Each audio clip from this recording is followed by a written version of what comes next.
assim: eu sou o caminho, a verdade e a vida. Não sei se vocês prestaram atenção, mas em momento algum ele fala: eu sou um dos caminhos. Não, eu sou o caminho. Porque Jesus foi o ser mais perfeito que Deus enviou ao mundo físico. Então ele representava a verdade plena, pura, completa. Não há outra verdade.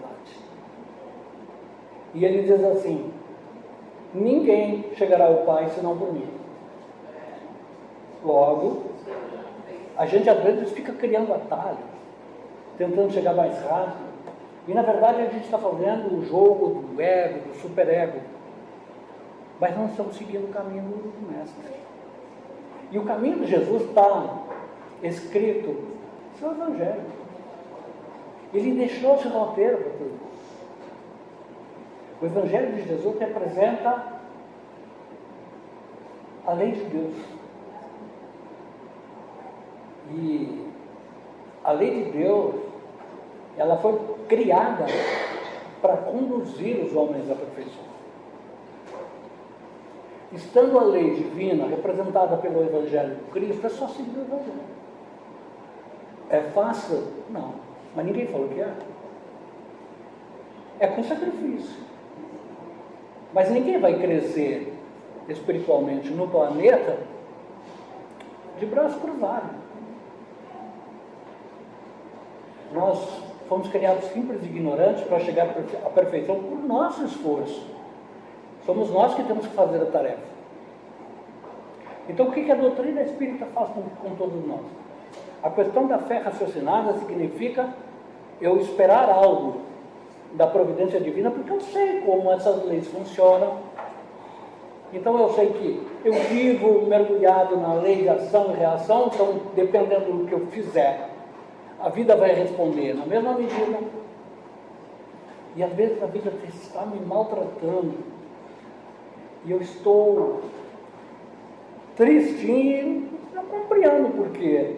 Não fiz nada para estar passando por tudo isso. A gente fez. A gente pode não ter feito agora nessa encarnação.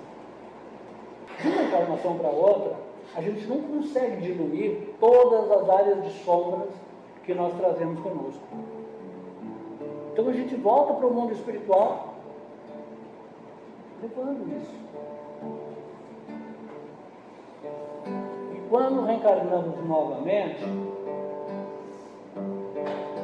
a gente volta trazendo isso. Porque é nosso. Não ficará pedra sobre pedra, lembra? Porque toda a área de sombra que nós densificamos pelos nossos erros, pelos nossos equívocos, continua conosco. A gente só pode liberar disso pelo bem que a gente faça. É só fazendo o bem que a gente acaba com o mal. É como você está numa sala escura, sabendo que na outra sala está totalmente iluminada. Quando alguém abre a porta que passa de uma para outra, quem entra? A luz entra na sala escura ou a sombra entra na sala iluminada? Onde tem luz não tem sombra, mano. Onde a sombra permanece porque não tem luz. E o que é ter luz, espiritualmente falando?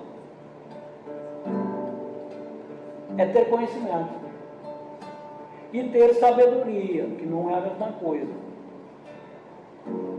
Sabedoria é o que eu faço com o conhecimento que eu tenho, pode ser pouco. Mas se eu tiver sabedoria, eu vou usar para o bem, eu vou usar a benefício da vida e de todos aqueles que amam a vida.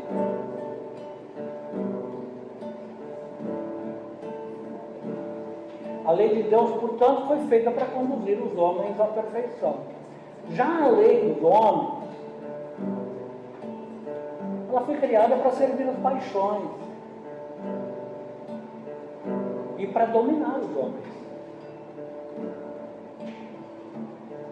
A gente tem a mania de desequilíbrio. Nós não estamos num presídio, então nós somos livres. Será?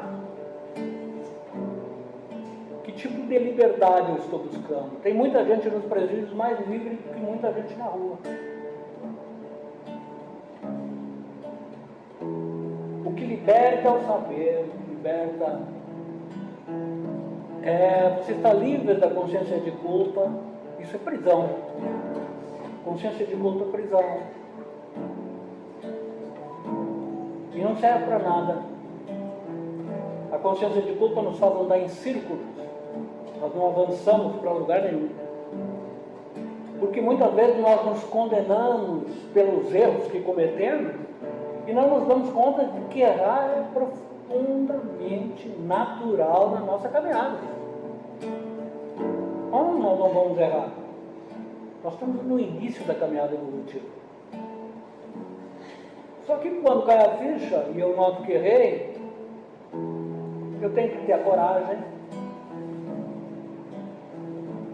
de ir para frente de batalha e desmanchar isso, iluminar essa sombra, consertar esse erro. Desaparece a consciência de culpa. Aí eu estou livre. Do contrário, não. Nós somos prisioneiros dos nossos preconceitos. Nós somos prisioneiros da nossa ignorância espiritual.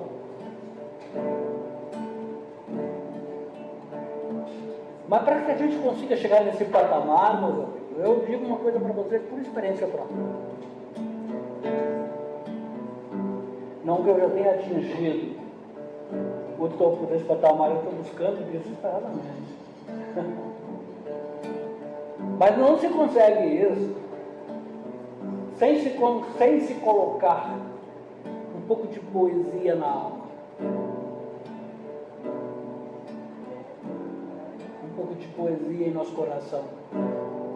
No trato com os outros, na convivência social, na convivência profissional. Sabendo compreender a dificuldade do nosso irmão, que muitas vezes amanheceu com um problema para ele insolúvel. A gente não sabe, porque não consegue ver a casa mental das pessoas e acha que tira com a gente. E muitas vezes é muito antes de ser com a gente, com a própria pessoa. Está só exteriorizando seu sofrimento, sua angústia, sua tristeza. Então, quando você chega com um sorriso, muda o ambiente, o sorriso é poesia. Quando você diz uma palavra de entusiasmo, você muitas vezes muda o ambiente. O otimismo é poesia. O sonhar de um poeta é um desejo menino, uma forma discreta de alterar o destino. Se o programa é seguir nosso mundo ele guia, toda ação do porvir deve ter poesia. No bailado dos anos, nos violinos da paz, melodia de arranjo sobre o bem que se faz. Se a beleza floresce nos pensamentos teus, poesia de preces te religam a Deus. Se a beleza floresce nos pensamentos teus, poesia de preces te religam a Deus.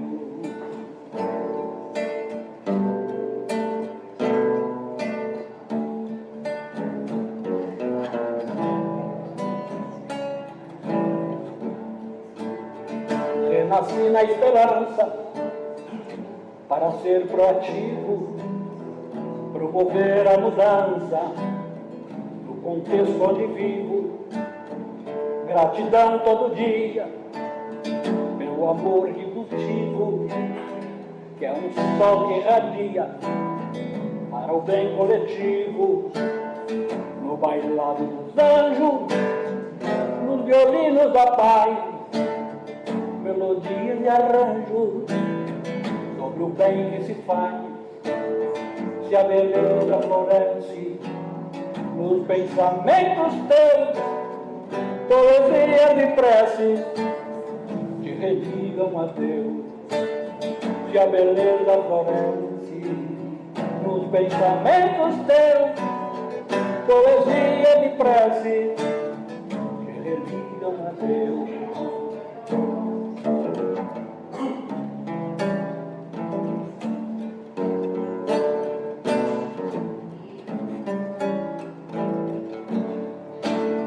Renasci na esperança para ser proativo, promover a mudança no contexto onde vivo. Gratidão todo dia pelo amor que cultivo, que é um sol que irradia para o bem coletivo. No bailado dos anjos, no violino da paz, melodia de arranjo sobre o bem que se faz.